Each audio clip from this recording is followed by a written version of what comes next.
El 15 de febrero, el señor Lyndon LaRouche, en una videoconferencia internacional, presentó el argumento de que el mundo, empezando con Estados Unidos, enfrenta una situación de Glass-Steagall o muerte, Glass-Steagall o genocidio, que estamos en una circunstancia donde se ha desatado una hiperinflación totalmente desbocada que está creando las circunstancias en que o se aplica la famosa ley Glass-Steagall de Franklin Delano Roosevelt de 1933 para separar la banca entre la banca comercial productiva por un lado y la banca especulativa, la banca de inversión por otro lado, y que se puede dejar hundir.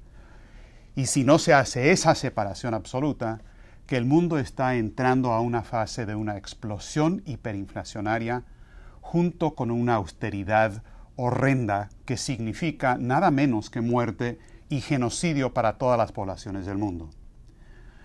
LaRouche abundó de que el plan programático de la oligarquía financiera internacional con centro en Londres, el Imperio Británico, era ante esta hiperinflación, reconociendo que es absolutamente imposible a estas alturas mantener esa burbuja especulativa, hacer un intercambio de los instrumentos financieros existentes, de la moneda existente, dejando que eso se hunda, se devalúe por completo y sustituyéndolo con una moneda nueva bajo control de ellos, que se otorgaría a manera de préstamos y créditos y demás, única y exclusivamente a la gente selecta de esa oligarquía financiera internacional, y que el resto del mundo, que la población del mundo, que se mueran. Y esa alternativa ante esta disyuntiva que enfrentamos hoy, de Glass-Steagall o muerte y genocidio, es exactamente lo que nos enfrenta. Mi interés hoy es presentarles una parte de la documentación contundente, a nuestro parecer, de la bomba explosiva, de la presión explosiva de la hiperinflación que se ha generado dentro del aparato financiero internacional, que está pronto a estallar y expresarse en los mismos precios al consumidor. Ahora, este tema de la hiperinflación es algo que ya está exigiendo una respuesta y obteniendo atención por parte de los mismos principales grupos financieros internacionales. A principios de febrero, es más, justo los mismos días en que se reunía la Comisión Federal de Mercado Abierto de la Reserva Federal de Estados Unidos, que se reunió el 29 y el 30 de enero, salió publicado un artículo de Bill Gross. Bill Gross es uno de los directores, de los ejecutivos de la compañía más grande de compraventas de bonos a nivel mundial. La compañía se llama PIMCO. Y Gross publicó un artículo con el título de Supernova Crediticia, donde él presenta la documentación a su manera de que estamos en una situación donde el aparato financiero está exigiendo cada vez más de otros instrumentos financieros, de aumentos de crédito, para mantener este incendio como del de una supernova, y que se está autoconsumiendo en el proceso. Ahora, tenemos aquí a manera gráfica lo que el propio Gross presentó en su artículo de la supernova crediticia. Y esta es una curva interesante que demuestra el aumento de la deuda de Estados Unidos en cuanto al crédito de los hogares, la deuda de las corporaciones y del gobierno mismo. Y como se puede ver aquí, aumenta del 1975, donde estaba en unos 3 billones de dólares más o menos, hasta la fecha, 2012, está en más del 55, 56. Ahora, lo que señala Gross, y es correcto hasta donde llega, es que la relación entre esta emisión de crédito por dólar de Producto Interno Bruto está aumentando. La manera en que lo dice Gross, dice, bueno, antes se requerían, en el 75, $4 de crédito para producir $1 del Producto Interno Bruto. Ahora, Eso de producir es otra cosa con la que no estoy de acuerdo, porque no es que esa deuda produzca el aumento del PIB, pero de todas maneras existe esa proporción. Esa proporción ha aumentado, nos señala Gross, hasta la fecha, donde ahora se requieren $20 de crédito por cada dólar de PIB. Y Gross señala que esto indica que estamos ante una explosión financiera y una explosión inflacionaria además, que toma la forma de una supernova crediticia. Todo bien. Sin embargo, lo que nos está presentando Gross es realmente solamente la punta del iceberg. Es un reflejo parcial nada más del problema verdadero que tenemos. Porque si vemos la realidad de la situación de los instrumentos financieros, el propio Gross nos dice en su artículo, en una pequeña nota al pie de la página, que el cálculo que él usa de la deuda excluye de consideración lo que él llama el shadow debt, es decir, la deuda fantasma o la deuda de la sombra, que en realidad son los derivados financieros, todos los agregados financieros, que es pura especulación, que no está contabilizado directamente en la deuda oficial. Ahora, él mismo dice que eso en el 75 era casi 10 veces más grande que la deuda oficial. Pero si vemos esta gráfica que nosotros hemos producido sobre la hiperinflación desbocada, podemos ver acá en el siguiente gráfico, si es que logro regresar a donde quería, ahí estamos, tenemos 3 curvas. La curva de abajo, la negra, que seguramente ni pueden ver, es una curva que es horizontal, que es el Producto Interno Bruto. La siguiente curva de la deuda de Estados Unidos, que está en azul y tampoco se ve muy claramente porque en términos relativos no aumenta tanto, pero aquí eso nos indica que la relación de dólares de deuda nueva por dólar del PIB ha aumentado, como nos dice Gross, aquí del 85 hasta el 2012, ha aumentado en un factor de 5, donde antes se requerían 4 por dólar del PIB, ahora se requiere 20, que es un aumento del 500%. Sin embargo, si tomamos en consideración lo que en realidad está ocurriendo con los agregados financieros, en particular los derivados financieros, vemos en la curva roja superior, si tomamos todos los agregados financieros, podemos ver que éstas han aumentado a tal grado de que si antes se requerían, por ejemplo, $10 de los agregados financieros totales por dólar del PIB, ahora se requieren 500. Y lo más importante aquí es que esa proporción de agregados financieros respecto al PIB ha crecido mucho más rápidamente que la proporción de la deuda simple comparado con el PIB. Es más, ha aumentado 10 veces más rápido por una orden de magnitud. Entonces, el problema que tenemos no es de una supernova crediticia. Lo que tenemos en realidad es una supernova crediticia al cuadrado. Y podemos ver aquí también en esta gráfica que cuando se revoca la ley Glass-Steagall en 1999 es cuando se abren las puertas de par en par para todo este proceso y realmente se desboca por completo este aspecto de los agregados financieros. Ahora, el aspecto más grande, el componente más grande de todos los agregados financieros, no es la deuda. Como podemos ver aquí en esta gráfica que desarrollamos nosotros en el 2005, esto va nada más hasta el 2005, pueden ver ustedes que la parte grande, la parte mucho más grande de todos los agregados financieros son los derivados, que es la parte en rojo. Las bolsas de valores, sí, mucha especulación, pero no es nada comparado con los derivados. También la deuda, aquí en verde se ve la deuda de todos los países del mundo, todas las corporaciones, todos los hogares, pero es muy pequeño comparado a los derivados financieros. Y aquí en el 2005 el total de los agregados financieros sumaba aproximadamente $1,000 billones,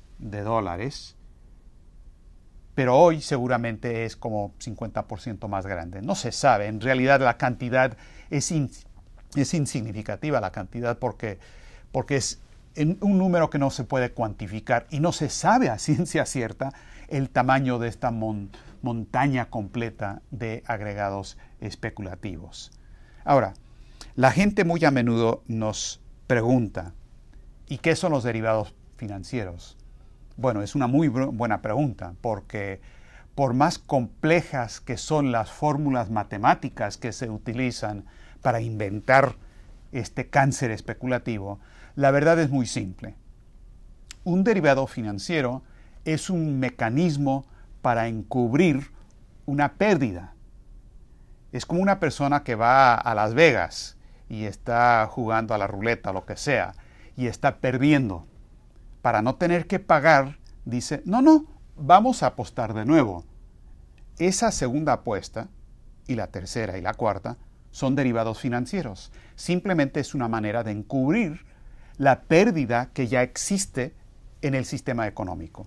Entonces se va creando una montaña de derivados que encubren préstamos previos y anteriores. Es como el adicto a los juegos de azar que dice, que está perdiendo en Las Vegas y dice, no, juguemos de nuevo, todo o nada, todo o nada. Y pierde de nuevo y dice, no, todo o nada, todo o nada. Los derivados financieros son los todo o nada de la economía imperial británica. Y esa es la realidad de la situación que estamos enfrentando hoy día. Ahora, hablemos un momento de la inflación como tal, porque todas las definiciones oficiales de la inflación no tienen nada que ver con la realidad. Si uno estudia economía, en todas las facultades, en cualquier país del mundo, casi sin excepción, nos dicen cualquier cantidad de tonterías de definiciones sobre inflación, que tiene que ver que hay demasiado dinero correteando detrás de mercancías insuficientes o cosas por el estilo. Pero eso no es así. Lo que pasa es que se ha generado una burbuja especulativa en los agregados financieros que funciona como una olla express. Es decir, hay presión tremenda que está creciendo dentro de esta olla de vapor. Parte de esa presión se empieza a filtrar, es como una fuga, ¿no? Y se empieza a filtrar y se expresa en los precios de las mercancías o de los bienes al consumidor. Y es cierto, eso es algo que existe y es grave. Por ejemplo, bajo el gobierno de Obama, títere total del Imperio Británico, no solamente han tenido rescates bancarios tras rescates bancarios, sino que la inflación ha aumentado tremendamente. Por ejemplo, el precio de la gasolina en Estados Unidos se ha duplicado. Es 2 veces de lo que era cuando Obama entró a la Casa Blanca. Lo mismo la situación de los alimentos, tenemos una situación grave de inflación, pero esto no es nada comparado a lo que va a estallar cuando esta olla express ya no pueda contener toda la presión financiera que se está creando dentro. Ahora, la única manera verdaderamente de entender este problema de la hiperinflación es echar mano de una gráfica pedagógica desarrollada por Lyndon LaRouche hace casi 2 décadas. Y en cierto sentido, pues mucha gente comentó que el artículo de Bill Gross y las gráficas como causaron una gran conmoción y un shock total, como es posible. Pero realmente lo único asombroso de lo que presentó Gross es que haya causado asombro. Porque Lyndon LaRouche viene diciendo esto y explicándolo con precisión desde hace casi 2 décadas. Y les quiero presentar, si es que ahí está, mi control remoto funcionó, y tenemos aquí la famosa triple curva de Lyndon LaRouche, que él desarrolló como método pedagógico en el 95 y que presentó en una conferencia en el Vaticano en ese año. Ahora, lo que tenemos aquí son 3 curvas, pero lo más importante aquí es que tienen que entender que estamos hablando de un solo proceso donde hay una relación entre 3 expresiones diferentes y que, por cierto, tienen métricas o mediciones diferentes. Las dos curvas superiores en cierto sentido son más accesibles para que la gente los entienda. Estamos hablando en amarillo los agregados financieros, que es más o menos lo que vimos hace un momento, que tiene un crecimiento hiperbólico, y luego los agregados monetarios, que es la emisión de dinero o la emisión cuantitativa como tal, que también sube de manera hiperbólica. Ahora, ojo, aquí estamos midiendo no a números absolutos, sino un ritmo de cambio, es decir, el ritmo del aumento. Y como pueden ver, el ritmo de aumento aumenta. Ahora, la tercera curva es cuando entra la parte interesante de la evaluación de la Roush. Porque la tercera curva, la verde, que va para abajo, es la producción físico-económica. Ahora, esto no tiene nada que ver con Producto Interno Bruto.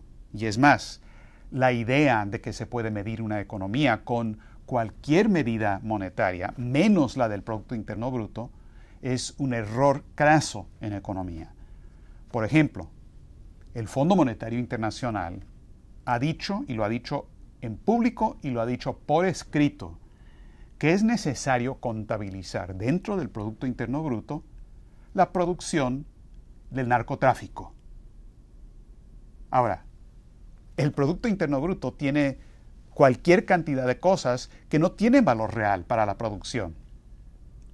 Para lo que es el contador clásico o los criminales del Fondo Monetario Internacional que promueven de esta manera las drogas, cualquier cosa que se venda, es decir, donde haya demanda efectiva, tiene valor. Y claro, si en una economía se venden las drogas o se venden cosas que no tienen valor alguno, eso hay que contabilizarlo dentro del PIB.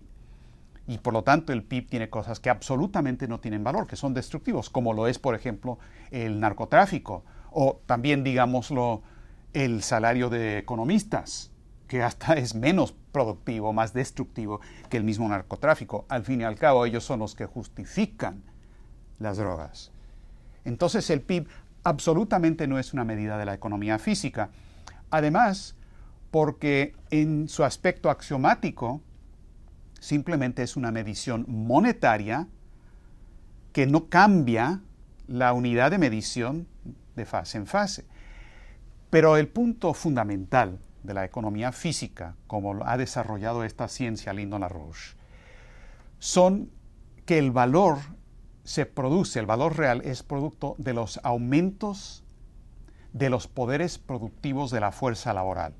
Es decir, son los avances en ciencia, en tecnología, en creatividad, en cultura clásica, en la ciencia necesaria, para que la tecnología del hombre avance, para que siempre podamos producir más con menos y que se produzcan aquellas cosas que van a mantener la capacidad de una población productiva creciente, donde especialmente los jóvenes van a estar produciendo a un nivel superior, con tecnología superior, con ciencia superior y con cultura clásica superior a la que había existido en la fase previa.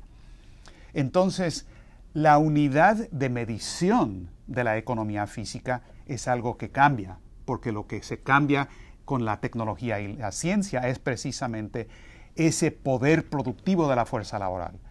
Entonces, no tenemos una unidad métrica constante, ni puede haber en una economía física en crecimiento, porque los parámetros de una economía exitosa constantemente cambian. Por lo tanto, estamos hablando de un proceso físico-económico donde la creatividad es la fuerza motriz de la economía. Y lo que ha pasado, como lo señaló Lyndon LaRouche en este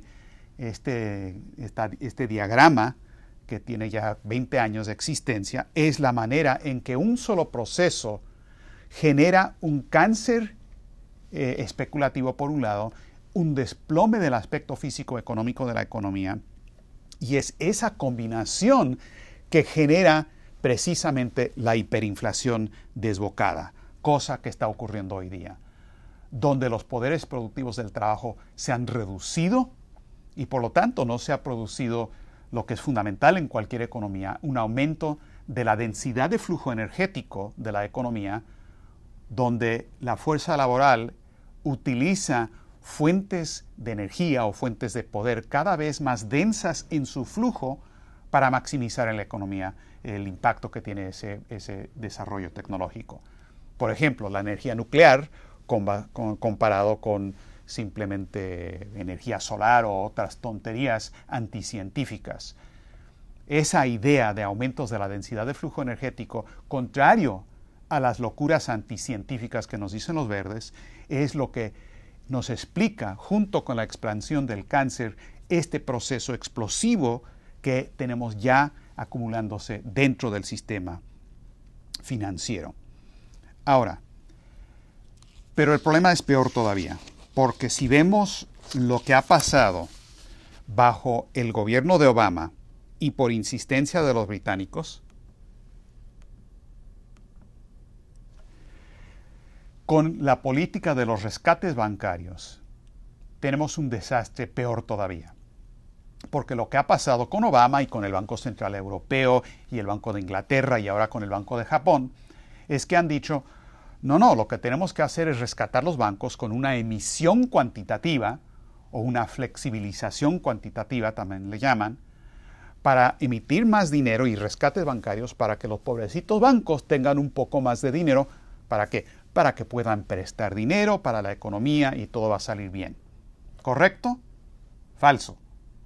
Porque lo que ha ocurrido en los 5 años de Obama, desde el 2008 hasta cerrando el 2012, es que la emisión cuantitativa, es decir, el dinero fabricado por la Reserva Federal con la maquinita, que ahora ya no es de impresión de billetes, sino que es dinero digital, pero igual de canceroso, han emitido 2.500.000.000.000 de dólares de dinero nuevo. Ahora, este no es todo el rescate financiero es 10 veces más grande, pero esta es la parte simplemente de emisión cuantitativa nueva que está en la economía, pero está en el sector bancario. Ahora, es cierto que eso resultó en un aumento de los depósitos bancarios en este mismo periodo de 1.700.000.000.000 más o menos. ¿Y eso se tradujo en más préstamos a la economía? En absoluto. Se tradujo en una reducción de los préstamos bancarios, que bajaron en este periodo, estos mismos 5 años bajo Obama, se redujeron en $1 billón. Entonces, es exactamente lo opuesto a las mentiras que nos dijeron. Aquí se emitió para darle de comer al cáncer. Nada para la economía productiva, es más, hubo una reducción de los préstamos bancarios. Ahora, y eso aún no refleja la realidad de lo que está pasando, porque esa cifra de préstamos bancarios incluye también préstamos que son especulativos. Hablando honestamente, estamos hablando, incluido en eso, son préstamos interbancarios y también préstamos para especulación en hipotecas y cosas por el estilo. Y podríamos estimar más o menos que la mitad de esos préstamos bancarios podrían ser productivos. Entonces, el proceso real ha sido mucho peor todavía de lo que está pasando ahí. Entonces, lo que vemos es que hay una situación donde se ha alimentado al cáncer y se está destruyendo al tejido sano de la economía. Y la explosión hiperinflacionaria de los agregados financieros, el crecimiento de ese cáncer especulativo, ha creado una bomba con una carga explosiva inimaginable. Y claro, algo de eso lo vemos en los precios al consumidor, pero esa es la parte pequeña. Lo que aparece a la vista no es la totalidad de la situación. No hay que creer que la certeza sensorial nos dice lo que realmente pasa. Lo que percibimos no es todo lo que está ahí afuera, como lo debieron haber sabido los que estaban en el Titanic, que murieron y se hundieron por lo que no vieron, no por lo que vieron. Y estamos en una situación parecida hoy. Ahora, hay varias maneras de entender y tener una idea de este proceso físico-económico, de la tercera curva de LaRouche. Pero en cierto sentido, la mejor manera de tener un reflejo de eso es en la fuerza laboral misma. Porque en una economía sana, una fuerza laboral está siempre aumentando su poder productivo con tecnologías nuevas. Pero lo que está pasando, si vemos una situación como la de España, y la situación de Grecia es igual o peor. En Grecia hoy día 62% de la población joven, de la fuerza laboral joven, es decir, entre 16 y 25 años de edad, no tienen trabajo, están desempleados. Y lo mismo pasa en España. Vemos aquí una situación donde el desempleo total ha crecido del 2005 hasta la fecha a más del 26%. Pero el desempleo entre jóvenes estaba en más de 50% cerrando el 2012 y se espera que llegue al 60% de la población. Ahora, piensen un segundo. Yo les pregunto, cuando hay una población donde los jóvenes no solamente no tienen empleo, no hay futuro, no hay posibilidad ni de trabajar. Dejemos a un lado la cuestión de un trabajo productivo y con tecnología creciente. No pueden trabajar.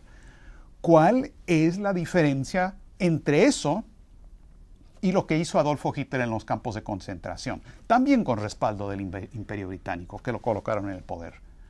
No hay diferencia sistemática entre lo uno y lo otro. Esto es genocidio. Llamémoslo por su nombre correcto. Porque cualquier nación, cualquier economía, cualquier población donde casi 2/3 de sus jóvenes están desempleados, es una economía que está siendo asesinada. Ahora, hay quienes dicen, este es otro fracaso del Fondo Monetario Internacional. Fracasaron aquí, fracasaron allá. Y el propio Fondo Monetario hasta tiene el atrevimiento y la hipocresía de decir, cometimos un error, no sabíamos que iba a producir este resultado. Y luego dan media vuelta y hacen lo mismo de nuevo. Bueno, para quienes dicen que este es un fracaso del Fondo Monetario, yo digo no. Este no es un fracaso, es un éxito total. Porque la intención del Fondo Monetario Internacional y del Imperio Británico es genocidio. La intención, como ellos mismos lo han dicho, es reducir la población mundial de unos 7.000 millones de habitantes hoy día a 1.000 millones o menos. Su intención es destruir la economía física. Su intención es prohibir la tecnología y la ciencia. Su intención es tratar a la raza humana como ganado, como animales que pueden ir al matadero. Y si lo están haciendo es porque su intención es hacerlo. Ahora, ante todo esto, por eso Lyndon LaRouche dijo, y repetimos, que la única alternativa a este genocidio intencional del Imperio Británico con este cáncer especulativo es Glass-Steagall, una separación absoluta entre los valores especulativos que simplemente van al basurero y los valores productivos que se defienden y el Estado entra a defender esa parte del sector bancario productivo, pero no la parte cancerosa y especulativa. Un gobierno no puede ser el defensor del cáncer. Un gobierno tiene que ser el defensor del paciente que está en una lucha de vida o muerte en contra del cáncer. Y quiero cerrar simplemente leyéndoles la primera oración de la ley Glass-Steagall, que funciona como una suerte de preámbulo de esa ley, como la Constitución de Estados Unidos también tiene su preámbulo que resume todo en una sola oración. En el caso de la ley Glass-Steagall, que es una ley muy corta, 35, 36 páginas, pero abre de la siguiente manera. Dice, una ley que procura el uso más seguro y eficaz de los activos de los bancos y que regula el control interbancario para prevenir el desvío indebido de fondos a las operaciones especulativas y para otros propósitos. Es así de simple. Si seguimos ese principio con una ley Glass-Steagall o una separación bancaria absoluta que tenga cualquier nombre, eso no importa, pero que en este principio tenemos las posibilidades para primero lograr esa separación del cáncer de la parte productiva, para luego pasar a establecer un sistema de crédito al estilo de Alexander Hamilton para grandes obras de infraestructura, como lo son el Puente Terrestre Mundial, como es el proyecto Nahuapa, como es el problema de la colonización del espacio y del proyecto Marte. Es por esto que Lyndon LaRouche dijo con toda certeza que la opción que enfrenta la humanidad en este momento es Glass-Steagall o muerte.